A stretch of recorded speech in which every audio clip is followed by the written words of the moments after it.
اس آیت میں اللہ نے منع کیا ایک برائی سے، یا ایھا الذین آمنوا،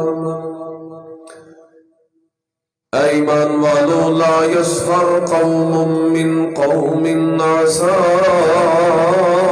ان یکونوا خیرا منہم، نہ مذاق اڑاؤ ایک دوسرے کا مذاق نہ اڑاؤ، اس لیے کہ جس کا مذاق تم اڑاتے ہو بعید نہیں کہ ان یکونوا خیرا منہم، وہ تم سے بہتر ہو۔ جس کا تم نے مذاق اڑایا ہے بعید نہیں کہ وہ ایمان کے اعتبار سے بھی تم سے افضل ہو، اعمال صالحہ کے اعتبار سے بھی تم سے افضل ہو، بہتر ہو۔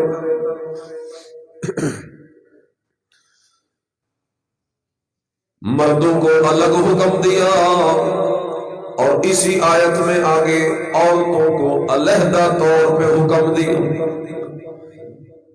وَلَا نِسَاءٌ مِّن نِّسَاءٍ، عورتیں بھی اس چیز کا خیال کریں کہ وہ بھی ایک دوسرے کا مذاق نہ اڑائیں، اس لیے کہ جن کا مذاق اڑایا جائے کیا بعید ہے کہ وہ مذاق اڑانے والیوں سے بہتر ہو۔ عَسَىٰ أَن يَكُنَّ خَيْرًا مِّنْهُمْ، لَا تَلْمِزُوا أَنفُسَكُمْ، تانے نہ مارو ایک دوسرے کو، وَلَا تَنَابَزُوا بِالْأَلْقَابِ، اور ایک دوسرے کے غلط نام نہ رکھو، بِئْسَ الِاسْمُ الْفُسُوقُ بَعْدَ الْإِيمَانِ،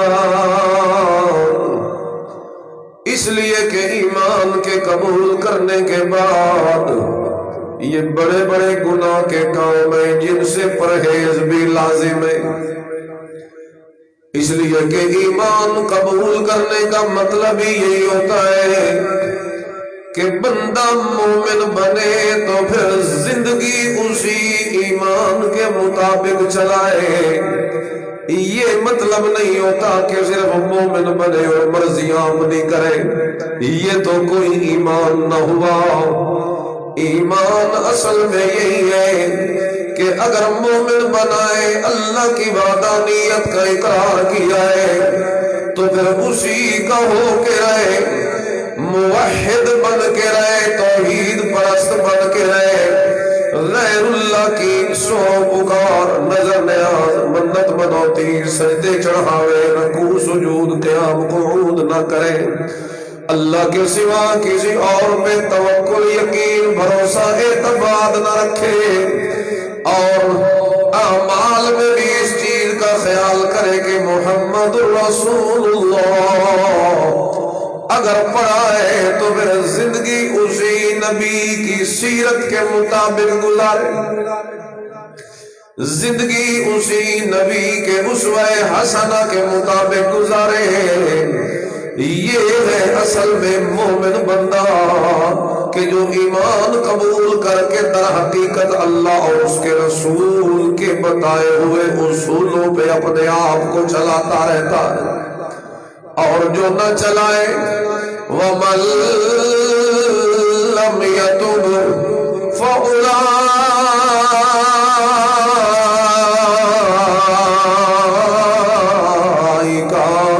هُمُ الظَّالِمُونَ،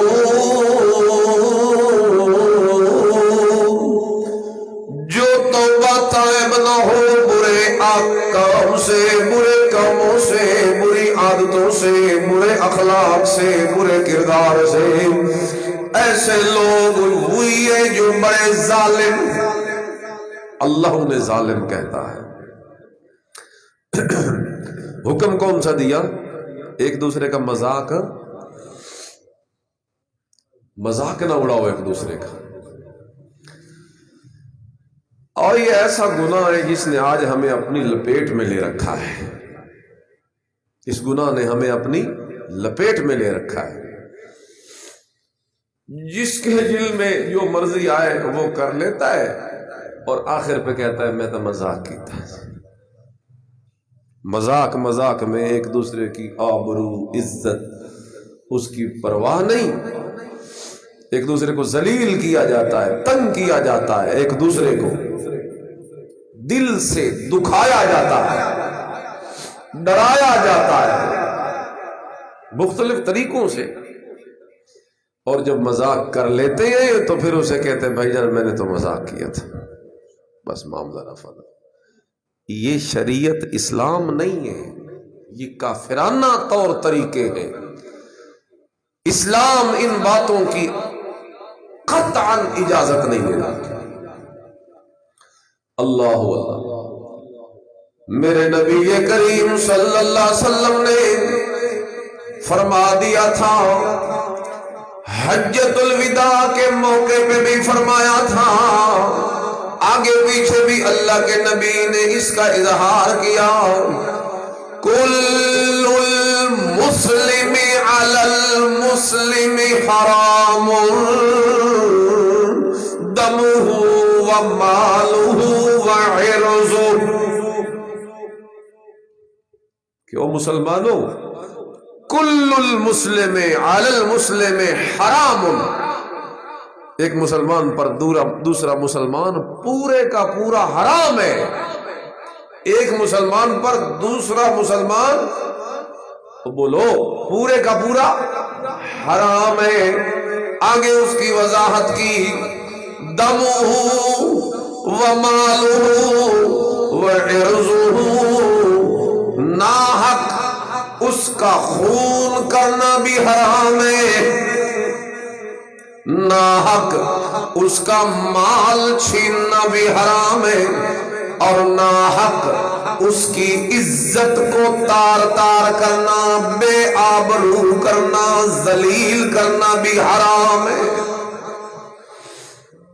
اسی انہوں مذاق دے نا تے جائز بڑھائی ودے، سب کچھ کر لیتے ہیں، آخر پہ کہتے ہیں مذاق۔ اور رسول اللہ صلی اللہ علیہ وسلم نے ارشاد فرمایا کہ کسی مسلمان کا خون بہانا جس طرح حرام ہے، کسی مسلمان کا مال چھیننا جس طرح حرام ہے، اسی طرح کسی مسلمان کو بے آبرو اور بے عزت اور ذلیل کرنا بھی کیا ہے؟ حرام ہے۔ یہ مذاق میں بے عزتی تو ہوتی ہے، اگلے بندے کی تحقیر ہوتی ہے، اگلے بندے کو ذلیل کیا جاتا ہے۔ اللہ اکبر۔ اور یہ تحقیر اگر تکبر کی وجہ سے ہو، یعنی اس لیے اگلے کو حقیر سمجھتا ہے، اللہ اللہ، اس لیے اگلے کو حقیر سمجھتا ہے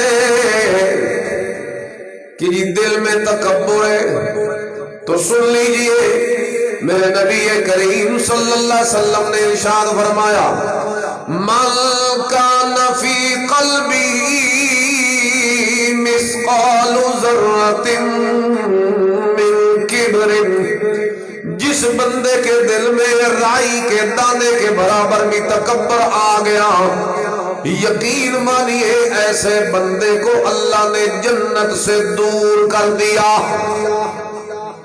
وہ بندہ جنت میں داخل نہیں ہو سکتا، لا يدخل الجنہ، وہ کبھی جنت میں داخل نہیں ہو سکتا۔ من کان فی قلبہ مثقال ذرۃ من کبر، جس کے دل میں رائی کے دانے کے برابر بھی تکبر آ گیا، اس لیے کہ تکبر الکبریاء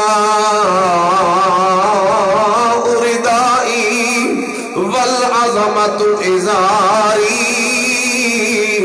اللہ فرماتے ہیں یہ بڑائی، یہ عظمت، یہ میری چادر ہے، مجھے ہی سجتا ہے، کیونکہ تکبر کا مطلب ہوتا ہے بڑائی کرنا۔ بڑائی وہی کر سکتا ہے جو سب سے بڑا ہو، وہ اللہ اکبر ہی ہے اور کوئی اس سے بڑا نہیں، اس لیے بڑائی بھی اسی کو جچتی ہے، اس کے علاوہ کسی کو بڑائی نہیں جچتی۔ اور جو کوئی پھر بڑائی کرے گا اور تکبر کرے گا اور دوسروں کو ذلیل کرے گا، میرے نبی کریم نے فرمایا یحشر المتکبرون امثال الذر یوم القیامہ، اللہ تعالیٰ ان متکبرین کو قیامت والے دن میدان محشر کے اندر چیونٹیوں کی شکل میں اٹھائے گا، لوگوں کے پیروں تلے آتے ہو، چیونٹیوں کی طرح اللہ انہیں اٹھائے گا میدان محشر میں، چھوٹے چھوٹے جسم دے کر لوگوں کے پیروں تلے روندے جا رہے ہوں گے۔ اس طرح اللہ ان کو تکبر کی سزا دے گا۔ اللہ اللہ، اور اسی تکبر کی وجہ سے پھر مسلمان کو ذلیل کرنا، اللہ اللہ، مسلمان کی عزت خراب کرنا، ذلیل کرنا۔ ذرا دیکھیے صحیح بخاری کی حدیث ہے میرے سامنے، سیدنا علی رضی اللہ تعالی عنہ سے روایت ہے، میرے نبی کریم صلی اللہ علیہ وسلم نے فرمایا من اخفر مسلما فعليه لعنت اللہ والملائکۃ والناس اجمعین۔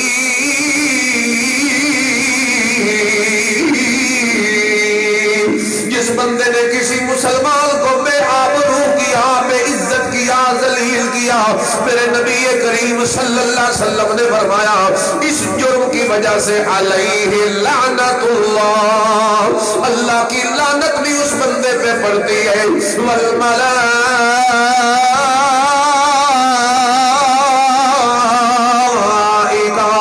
فرشتوں کی بھی لعنت اس بندے پہ پڑتی ہے، والناس اجمعین،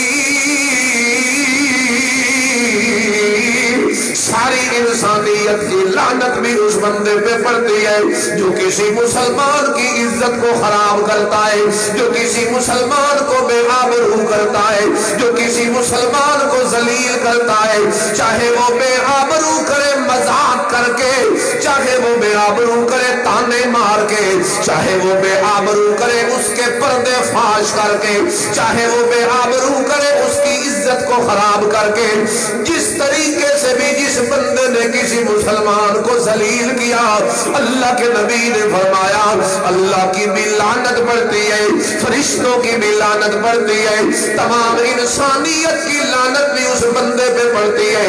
اور آگے اسی حدیث میں میرے نبی کریم نے فرمایا لا یقبل منہ صرف، اس مسلمان کی عزت کو خراب کرنے کے نتیجے میں نہ اللہ اس بندے کی نفلی نماز قبول کرتا ہے، نہ فرضی نماز قبول کرتا ہے، نہ او دے نفل قبول تے نہ او دے فرض قبول۔ جو مسلمان کو بے آبرو کرے، آج کھیل بن چکا ہے، آج تماشا بن چکا ہے، مسلمان کو بے آبرو کرنا فیشن بن چکا ہے۔ مذاق کے نام پر، پرینک کے نام پر بڑے جناب بڑے بڑے چینل بنا رکھے ہیں، پرینک کرنے والوں نے چینل بنا رکھے ہیں، بڑے ان کے لاکھوں میں فالورز ہیں، اور وہ اسی سے پیسہ کماتے ہیں، مسلمانوں کو ذلیل کر کے، لوگوں کو ڈرا کر، میاں بیوی کی آپس میں لڑائی کروا کر، جھوٹ بول کر۔ سن لیجئے، میں نے حدیث آپ کو بتا دی، یوں نہیں ہے خالہ جیدہ واڑا بس جو دل میں آیا بس کرو۔ یہ جب مسلمان بن گئے تو اب رسول اللہ صلی اللہ علیہ وسلم کی غلامی کا توق ہم نے اپنے گلے میں ڈال لیا، اور یہ توق بھی اتنا خوبصورت توق ہے اتنا ہار زیادہ خوبصورت نہیں جتنا میرے نبی کی غلامی والا طوق زیادہ خوبصورت ہے، اس لیے کہ اسی غلامی نے ہمیں نجات دے دی، اسی غلامی نے ہمیں آزاد کرنا۔ محمد کی غلامی دین حق کی شرط اول ہے، نہ ہو جو ہو اس میں اگر خامی تو سب کچھ نامکمل ہے۔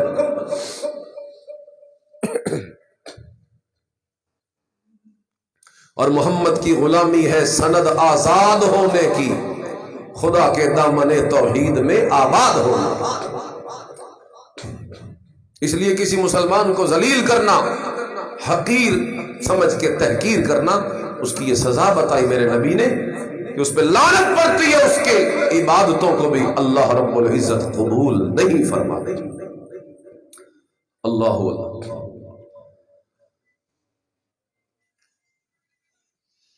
اللہ تعالیٰ نے قرآن کریم میں خوب خبر لی ان لوگوں کی جنہوں نے مذاق اڑائے۔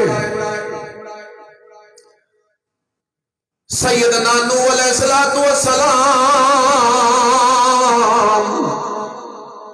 سیدنا نوح علیہ السلام کا واقعہ اللہ نے سورہ ہود میں ذکر فرمایا، 12واں پارہ، وَلَقَدْ أَرْسَلْنَا نُوحًا إِلَىٰ قَوْمِهِ، ہم نے نوح پیغمبر کو ان کی قوم کی طرف بھیجا، انہوں نے اپنی قوم کو دعوت دی، میں اللہ کا رسول ہوں، اللہ تعبدوا الا اللہ، اس کے سوا کسی اور کی پرستش نہ کرو۔ یہ جو تم نے بنا رکھے ہیں نا، ود، سوا، یغوث، یعوق، نصر، جن کی تم اللہ کے سوا پوجا پاٹ کرتے ہو نا، یہ شرک ہے، اس سے باز آ جاؤ۔ اور قوم تو اسی میں لگی تھی، لیکن اللہ کا پیغمبر انہیں سمجھاتا رہا۔ کتنا عرصہ سمجھایا؟ 950 سال، اور اس میں ماریں بھی کھائیں، اس میں تشدد برداشت کیا، لمبا عرصہ۔ پھر اللہ سے دعا کر دی، اللہ رب لا تذر علی الارض من الکافرین دیارا،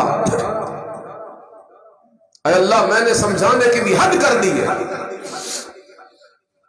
میں نے نہ دن دیکھا نہ رات دیکھی، لیکن انہوں نے انکار کرنے کی بھی حد کر دی ہے، اس لیے اب تو ان سے نمٹ، ان کی جڑ اکھیڑ دے۔ اللہ اللہ، اللہ نے فیصلہ کر لیا۔ اللہ نے فرمایا ٹھیک ہے میرا پیغمبر، وَاصْنَعِ الْفُلْكَ بِأَعْيُنِنَا، عذاب آئے گا تیری قوم پر، لیکن عذاب آئے گا طوفان کا، سیلاب کا، تو آپ ایسا کیجئے کہ آپ کشتی بنائیے تاکہ آپ اس میں بچے نا، آپ اور آپ کے جتنے اصحاب ہیں انہیں سوار کر لیجئے، اور ہر چیز کا، جانوروں میں سے، جانداروں، پرندوں، ہر چیز میں سے ایک ایک چیز کا جوڑا وہ اس میں رکھ لیجئے، تاکہ ساری انسانیت ختم ہو جانی، پوری دنیا میں عذاب آئے گا تو بچیں گے صرف وہی جو کشتی میں ہوں گے۔ اس طریقے سے قرآن کہتا وَيَصْنَعُ الْفُلْكَ، جناب نوح علیہ السلام نے کشتی بنانی شروع کر دی۔ اب جیسے جیسے اللہ کا حکم آتا گیا، اللہ کا پیغمبر کشتی بنانے میں مصروف ہے، اور قرآن کہتا ہے وَكُلَّمَا مَرَّ عَلَيْهِ مَلَأٌ مِّن قَوْمِهِ سَخِرُوا مِنْهُ، جب کبھی اس کشتی بنانے والے پیغمبر کے پاس سے ان مشرکین کافرین قوم کے وڈیروں سرداروں کا گزر ہوتا تھا، اور وہ دیکھتے کہ نوح پیغمبر کشتی بنا رہے، تختے جوڑ رہے، کشتی بنا رہے، سخروا من، اللہ کا قرآن کہتا ہے وہ مذاق کرتے تھے نوح علیہ السلام کا، یہاں پانی پینے کو نہیں ملتا اور یہ طوفان اور سیلاب کی باتیں کرتا ہے، یہ کشتی چلانے کی باتیں کرتا ہے۔ اس طریقے سے استہزاء کرتے، مذاق کرتے تھے اللہ کے نبی کا، اور اللہ کا نبی جواب میں انہیں کہتا تھا قَالَ إِن تَسْخَرُوا مِنَّا فَإِنَّا نَسْخَرُ مِنكُمْ كَمَا تَسْخَرُونَ،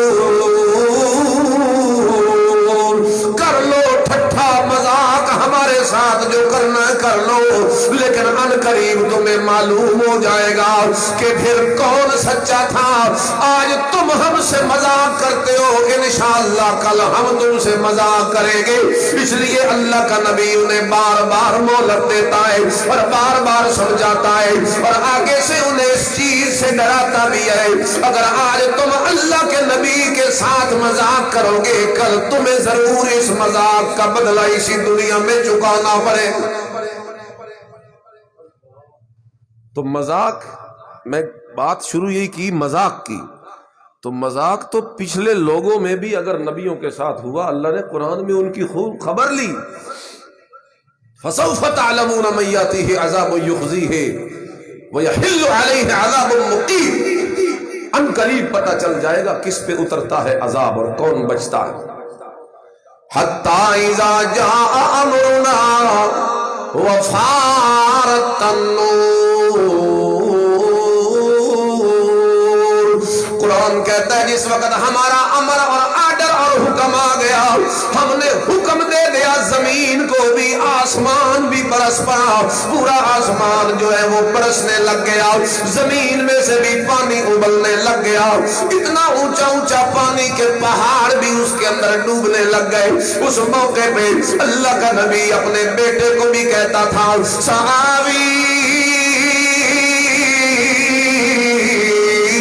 إِلَى جَبَلٍ يَعْصِمُنِي مِنَ الْمَاءِ، اور میرا بیٹا آ جا میری بات مان لے، نہ اللہ کی توحید کا دشمن بن، نہ اللہ کی توحید کے ساتھ غداری کر، نہ اللہ کی توحید کے ساتھ تو مخالفت کر، آ جا موحد بن جا اور میرے ساتھ سوار ہو جا۔ وہ کہتا ہے میں اس جودی پہاڑ کے اوپر چڑھ کے اپنے آپ کو بچا لوں گا، اور آگے سے اللہ کا پیغمبر کہتا ہے اور میرا بیٹا یہ تیری غلط فہمی ہے، جس وقت اللہ کا عذاب آ گیا تو وجودی پہاڑ بھی تجھے بچانے والا نہیں۔ لا عاصم اليوم من امر اللہ، اس لیے کہ جس وقت اللہ پکڑنا چاہے دنیا کے اندر کوئی بھی اللہ کی پکڑ سے بچنے والا نہیں۔ تو وہ مذاق ان کو گلے پڑ گیا جو انہوں نے نبی کے ساتھ کیا تھا، اور پوری قوم کو اللہ نے طوفان میں غرق کر دیا۔ تو مذاق اگر انہوں نے کیا تو دنیا میں سزا پا گئے، نبیوں کے ساتھ مذاق۔ رسول اکرم صلی اللہ علیہ وسلم کے ساتھ بھی مذاق کرتے تھے۔ سورہ توبہ، غزوہ تبوک پہ جا رہے منافقین بھی مسلمان بن کے اندر اندر شامل ہیں، آگے آگے میرے نبی کے آگے آگے چل رہے ہیں منافقین۔ اچانک رستے میں باتیں کرتے جاتے، یار دیکھو اس نبی کو، ہاتھ میں چیز کوئی نہیں، مال کوئی نہیں، اسباب کوئی نہیں، پیسہ روپیہ ٹکا کوئی نہیں، جناب کوئی اسلحہ نہیں، فوج نہیں، کوئی جناب کوئی شے بھی ان کے پاس نہیں، بھوک سے مرے جا رہے ہیں اور خواب دیکھ رہے ہیں روم اور ایران کے محلات کے، کہ ہم ان کو فتح کریں گے، فارس فتح کریں گے، روم فتح کریں گے۔ وہ سپر پاور ہے، ان کے پاس کھانے کو چیز کوئی نہیں، ذرا اس کو دیکھو خواب کیا دیکھ رہا ہے۔ یہ منافقوں نے رسول اکرم کا مذاق اڑایا۔ اللہ نے فوری جبریل امین کو بھیج کر رسول اللہ کو اطلاع دے دی کہ یہ کہتے جا رہے ہیں۔ یہ اطلاع اسی کو دی جاتی ہے جو غیب کا علم جانتا ہو۔ بولو، یہ جڑی اطلاع ہوندی ہے یہ اسی کو دی جاتی ہے جس کو پہلے پتا ہو۔ پتہ چل گیا میرا نبی عالم الغیب نہیں، عالم الغیب صرف کون ہے؟ جن کا عقیدہ ہے ہاتھ چادروں سے باہر نکالو، عالم الغیب صرف کون ہے؟ صرف اللہ۔ قل لا يعلم من في السماوات والارض الغیب الا اللہ، آسمان والے بھی غیب نہیں جانتے، زمینوں والے بھی غیب نہیں جانتے، پردے کے پیچھے کیا آ چکا ہے یہ جانتا ہے تو اکیلا میرا اللہ جانتا ہے۔ اطلاع دے دی. رسول اللہ نے انہیں بلایا. کیا کہہ رہے تھے؟ وہ کہنے لگے جی تو ہم تو ویسے ذرا خوش گپیاں کر رہے تھے بھئی سفر اچھا گزر جائے. مکر گئے. لا تعتذروا قد کفرتم بعد ایمانکم. قرآن کہتا ہے قل اب اللہ ورسولہ وآیاتہ ورسولہ کنتم تستہزئون. ظالمو تمہیں شرم ہی نہ آئی کہ تمہیں مذاق کرنے کے لیے اللہ ملا ہے، رسول اللہ ملا ہے اور اس کی آیتیں ملی ہیں. لا تعتذروا قد کفرتم بعد ایمانکم. تمہارے اس مذاق کرنے کی وجہ سے جو تم نے اوپر اوپر لبادہ اوڑھ رکھا تھا نا منافقت کا، ہمیں پتہ نہیں چلتا تھا کہ تم ہمارے ہو یا کس کے ہو، آج وہ تمہارا پول بھی کھول دیا ہے اللہ نے. قد کفرتم بعد ایمانکم، یہ ظاہری دعویٰ جو تھا تمہارا ایمان کا اور تم نے کفر کر دیا، اب اس کا بھی ہمیں پتہ چل گیا. ان نعفو عن طائفۃ منہم نعذب طائفۃ بانہم کانوا مجرمین. اگر ہم ایک گروہ کو معاف کر دے تو دوسرے کو عذاب میں ضرور مبتلا کریں گے، اس لیے کہ وہ مجرم ہے. جرم کیا تھا؟ مذاق کرنا. بولو جرم کیا تھا؟ اللہ نے میرے نبی کو پہلے بتا دیا. ایک اور پلاننگ بھی ہو چکی تھی اسی غزوہ تبوک کے موقع پہ کہ اللہ کے رسول جب قریب آئیں گے اوپر سے پتھر کی چٹان گرا کے اسے یہی مار دیں گے. پوری پلاننگ مکمل ہو چکی. اللہ نے اپنے نبی کو بتا دیا، اس لیے کہ غیب جو نہ جانتے تھے میرے نبی کہ آپ یہ رستہ اختیار نہ کریں، آپ کے قتل کی سازش ہو چکی. تو اس طریقے سے اللہ نے اپنے محبوب کی حفاظت بھی کی اور ان مذاق کرنے والوں کو نشان عبرت بھی بنایا. ان میں سے جو مسلمان ہو گئے اللہ اکبر وہ تو بچ گئے اس عذاب سے، اور جو مسلمان نہ ہوئے وہ اپنے انجام کو پائے. تو نبیوں کے ساتھ بھی لوگ مذاق کرتے رہے، اللہ کے دین کے ساتھ بھی لوگ مذاق کرتے رہے، اللہ کی آیتوں کے ساتھ بھی لوگوں نے بڑے بڑے مذاق کیے. تو یہ بھی مذاق کی ایک قسم ہے کہ دین کے معاملے میں مذاق کرنا. جیسا کہ آج نئے نئے لوگ مذاق میں شریعت کے احکام کی وہ بڑی بے قدری ناقدری کرتے ہیں. کوئی نماز کا مذاق اڑاتا ہے، کوئی داڑھی کا مذاق اڑاتا ہے، کوئی شلوار ٹخنوں سے اوپر کرنے کا مذاق اڑاتا ہے، کوئی علماء کا مذاق اڑاتا ہے، کوئی دیندار طالب علموں کا مذاق اڑاتا ہے، کوئی قرآن پڑھنے والے مسجد میں آنے والے ذکر اور نفلوں پڑھنے والوں کا مذاق اڑاتا ہے، کوئی روزے رکھنے والوں کا مذاق اڑاتا ہے. یہ مذاق اس لیے رہ گیا تھا کہ تم نے اللہ کے دین کو بھی نہیں چھوڑنا. ظالمو انجام کے لیے تیار ہو جاؤ، اس لیے کہ یہ مذاق کرنا تو اتنا بڑا جرم ہے. جس قوم نے بھی اپنے نبی کے ساتھ مذاق کیا اللہ نے اسی دنیا کے اندر اس قوم کو عذاب میں مبتلا کیا. تو مذاق نہ کرو کسی کے ساتھ، تحقیر نہ کرو کسی کی. اور ایک دوسرے کی تحقیر تو ہم اتنی کرتے ہیں. اللہ واللہ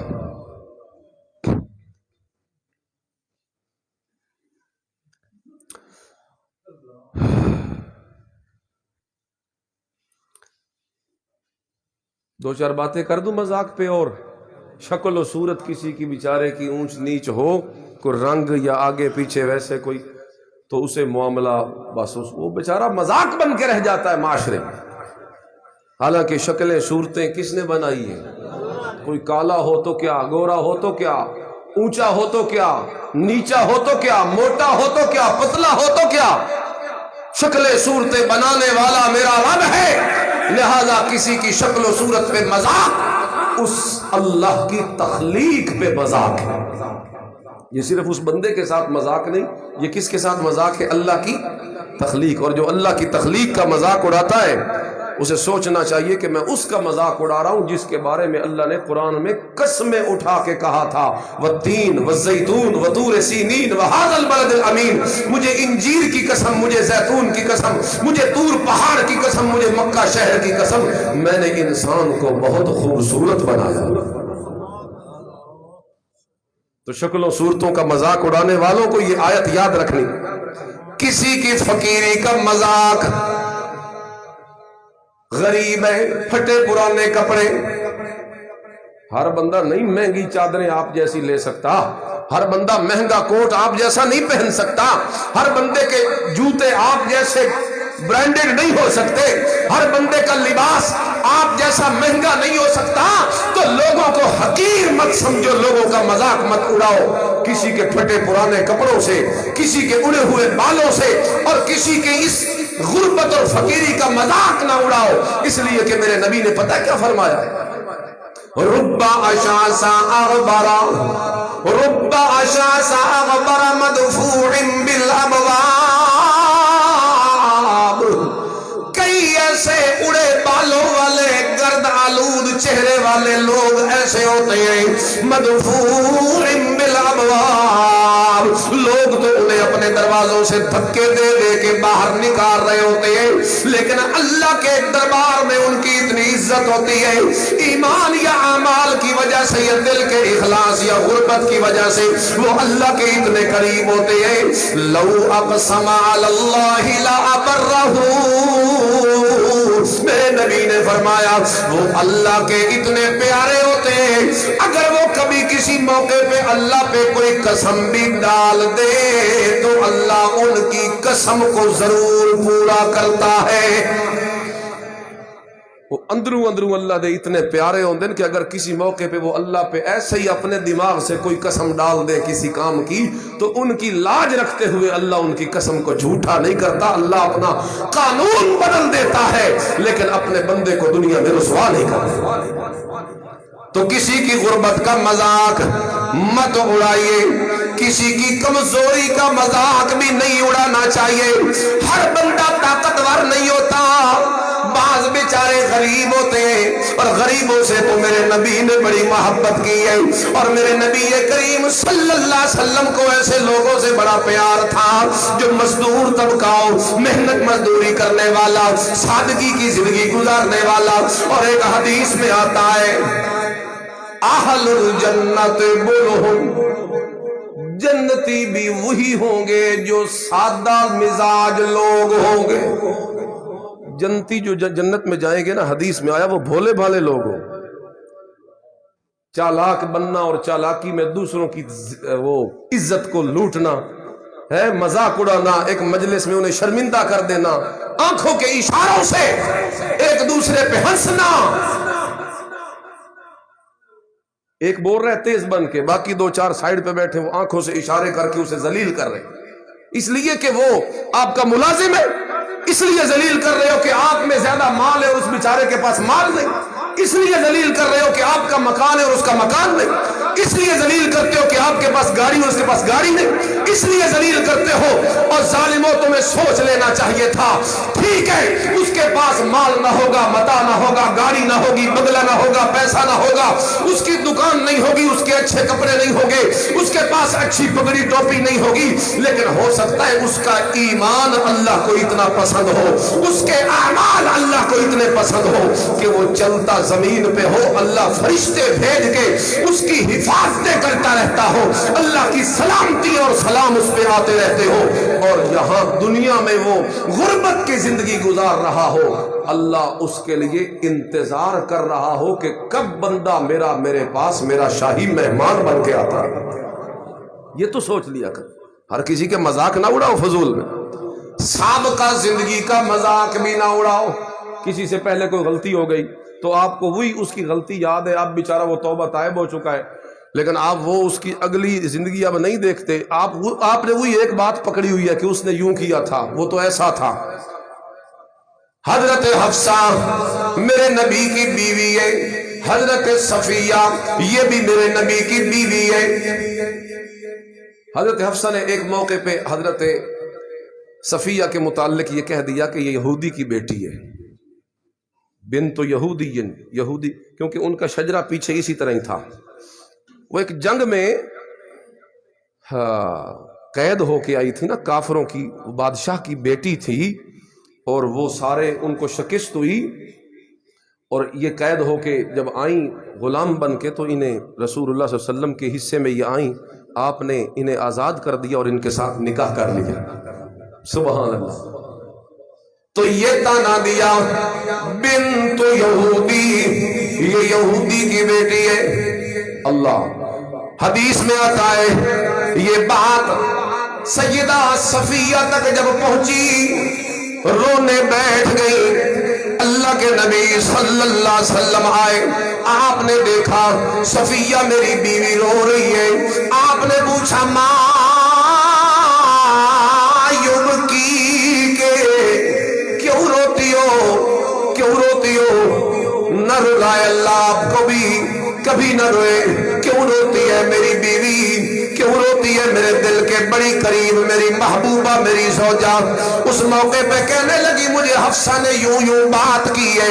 میرے نبی کریم صلی اللہ علیہ وسلم نے فرمایا او صفیہ تو کیوں روتی ہے؟ تجھے پتہ نہیں تو ایک نبی کی بیٹی ہے، ایک نبی کی بھتیجی ہے اور ایک نبی کی بیوی ہے۔ موسیٰ علیہ السلام کی اولاد میں سے تھی، تو فرمایا وہ نبی تھے اور ان کے بھائی حضرت ہارون جو تیرے چچا لگتے ہیں وہ بھی نبی تھے، اور میں بھی اللہ کا نبی ہوں تو میری بیوی ہے، تو تجھے اس بات سے کیوں دکھ لگا ہے؟ تو 3 نبیوں کی نسبت والی ہے، ایک نبی کی بیوی، ایک کی بھتیجی اور ایک کی بیٹی۔ سیدہ حفصہ جنہوں نے یہ بات کی تھی نا، بس رسول اللہ نے سمجھا دیا کہ یوں نہیں کہنا چاہیے، تو یہ فضیلت ان کو بھی حاصل ہے کہ سیدہ حفصہ حضرت اسماعیل کی اولاد میں سے ہے، وہ بھی نبی، ان کے بھائی حضرت اسحاق وہ بھی نبی، اور رسول اللہ کی وہ بھی بیوی ہیں۔ تو یہ تینوں نبیوں والی نسبت جس طرح حضرت صفیہ کو حاصل ہے، یہ تینوں نبیوں والی نسبت حضرت یہ پتہ نہیں کہ دی گل ہو رہی حضرت حفصہ کو بھی حاصل ہے۔ تو یوں پچھلے نسب اٹھا کر کسی پہ اعتراض نہیں کرنا چاہیے، اور حفصہ کو سمجھایا اے حفصہ اتق اللہ، اے حفصہ تو اللہ سے ڈر، ایسی باتیں نہ کر، اس لیے کہ اسلام قبول کرنے کے بعد ایسی باتوں کی گنجائش نہیں۔ کسی کی نقل اتار کے مذاق کرنا یہ بھی غلط ہے، کسی کی نقل اتارنا بہت سخت گناہ ہے، اور یہ بڑا عام ہے ہمارے اندر کسی کی نقل اتار کے گناہ۔ اللہ ایک موقع پہ سیدہ عائشہ صدیقہ فرماتی ہیں، سنن نبی داؤد کی حدیث ہے، اللہ کے نبی صلی اللہ علیہ وسلم نے فرمایا، بیان کرتی ہیں کہ میرے نبی نے فرمایا ما احب انی حکیت انسانا وان لی کذا وکذا، میرے نبی نے فرمایا چاہے کوئی مجھے جتنی بھی کوئی مال یا لالچ کی آفر کر دے، میں اس مال کے بدلے میں کسی کی نقل اتارنے کو کبھی پسند نہیں کروں گا، میں سب آفریں ٹھکرا دوں گا لیکن میں کسی انسان کی نقل۔ تو اس طریقے سے بھی مذاق اڑتا ہے، ہاتھ کے اشاروں سے بھی کبھی کبھی ہم ایک دوسرے کا مذاق اڑاتے۔ یہی حضرت عائشہ، انہوں نے ایک دن حضرت صفیہ کی قد چھوٹا تھا، یہ چونکہ آپس میں تھی نا ایک ہی گھر میں رہنے والی، تو ایک دوسرے سے یہ مذاق کرتی رہتی تھی نا، تو کبھی کبھی حدوں سے جس طرح بندہ نہ سمجھی میں نکل جاتا ہے، تو رسول اللہ پھر سمجھا دیا کر۔ ان کا قد چھوٹا تھا تو ہاتھ کے اشارے سے رسول اللہ کو کہا کہ اس کا تو قد چھوٹا ہے، کیا یہ چھوٹا قد حسبک من صفیہ یا رسول اللہ، آپ کے لیے تو صفیہ کا یہ عیب ہی کافی ہے۔ اشارہ ہاتھ، حضور نے فرمایا عائشہ تو نے وہ بات کی ہے، اگر تیری بات کو سمندر کے پانی میں بھی ڈال دیا جائے تو تیری بات سمندر کے پانی پر بھی غالب آ جائے، یعنی اتنی کڑوی بات یہ نہیں کرنی چاہیے تمہیں۔ سمجھا دیا میرے نبی نے۔ یہ واقعات صحابہ میں اسی لیے پیش آئے تاکہ امت کے لیے رہنمائی بنے، کوئی بندہ یہ باتیں لے کے صحابہ پہ تان نہ کرے، اس لیے کہ صحابہ تو میرے نبی کی تربیت میں آئے، وہ غلطیاں نہ کرتے تو اصلاح کون کرتا، وہ اگر ایسے معاملات پیش نہ آتے تو جناب دنیا کے اندر لوگوں کے لیے اسوہ حسنہ اور رہنمائی کیسے بنتی۔ اس لیے اللہ کے نبی صلی اللہ علیہ وسلم کے صحابہ سے ایسی غلطیاں ہوئی اور میرے نبی نے اصلاح فرما دی تاکہ امت کے لیے نمونہ بن جائے۔ آخری بات، مذاق میں کسی کو گھبراہٹ میں مبتلا کر دینا یہ بھی جائز نہیں۔ جیسا کہ حدیث میں آتا ہے، ہم رسول اللہ کے ساتھ ایک سفر میں تھے، عبد الرحمن بن ابی لیلہ صحابی ہے، وہ کہتے ہیں کہ ہم رسول اللہ کے ساتھ ایک سفر میں تھے اور میری آنکھ لگ گئی، ایک شخص کی آنکھ لگ گئی اسی کی سواری پر، وہ سو گیا تھوڑی دیر۔ کہتے ہیں کہ ایک دوسرے شخص نے اس کے ترکش سے تیر نکالا، تو جب اس کے ترکش سے تیر نکل، چونکہ جنگ کا موقع تھا اور اس طرح تو خطرہ تھا کہ کوئی دشمن تو نہیں آ گیا، وہ ڈر کے گھبرا کے بلبلا کے اٹھا، تو میرے نبی کریم دیکھ رہے تھے، میرے نبی کریم نے فرمایا لا یحل لمسلم ان یروع مسلما، کسی مسلمان کے لیے یہ جائز نہیں کہ وہ کسی دوسرے مسلمان کو ڈرائے، کسی کو ڈرانا جائز نہیں۔ ذرا دیکھتے جائیے اپنا ماحول، آج بھی کتنا مذاق عام ہے، تمسخر عام ہے، پرینک عام ہے، کس طریقے سے ایک دوسرے کو ڈراتے ہیں، ایک دوسرے کو جناب وہ ایک دوسرے کی تحقیر تذلیل کرتے ہیں، صرف پیسہ کمانے کے لیے، تھوڑی دیر ہنسنے ہنسانے کے لیے۔ میرے نبی کریم صلی اللہ علیہ وسلم نے ان تمام چیزوں سے منع کر دیا، اس لیے کہ یہ مذاق اڑانا بڑا سخت گناہ ہے۔ میں نے آپ کو شروع میں حدیث سنائی، دوبارہ پھر سنا دیتا ہوں۔ میرے نبی نے فرمایا من احفر مسلمن، جس نے کسی مسلمان کی عزت کو مذاق کر کے یا کسی اور طریقے سے خراب کیا، فعلیہ لعنت اللہ، اس بندے پہ اللہ کی بھی لعنت، اس بندے پہ فرشتوں کی بھی لعنت، اس بندے پہ ساری انسانیت کی بھی لعنت ہوتی ہے۔ لا یقبل منہ صرف، اللہ اس کی کوئی نفلی یا فرضی عبادت بھی قبول نہیں کرتا۔ کیا سمجھے آج آپ؟ کرے سو مذاق کون؟ مزاح جو ہوتا ہے وہ بے شک کرو، ایک دوسرے سے ہنسی مذاق کی باتیں، وہ یہ ہوتا ہے کہ اگلے کی اس میں بے عزتی نہیں ہوتی، وہ ویسے خوش گپی ہوتی ہے ایک دوسرے سے، وہ کرو۔ مزاح ہے کے ساتھ مزاح وہ جائز ہے، اس میں اگلے کی توہین نہ ہو، ویسے خوش گپی ہو کرو، لیکن مذاق وہ ہوتا ہے جتنے تک اگلے دے پلے کچھ نہیں چھوڑنا اتنے تک مذاق نہیں ہونا، یہ حرام ہے، ناجائز ہے۔ رسول اللہ نے فرما دیا کل المسلم علی المسلم حرام دمہ و مالہ و عرضہ، اس طریقے سے کسی مسلمان کی عزت کو خراب کرنا حرام ہے۔ اللہ عمل کی توفیق نصیب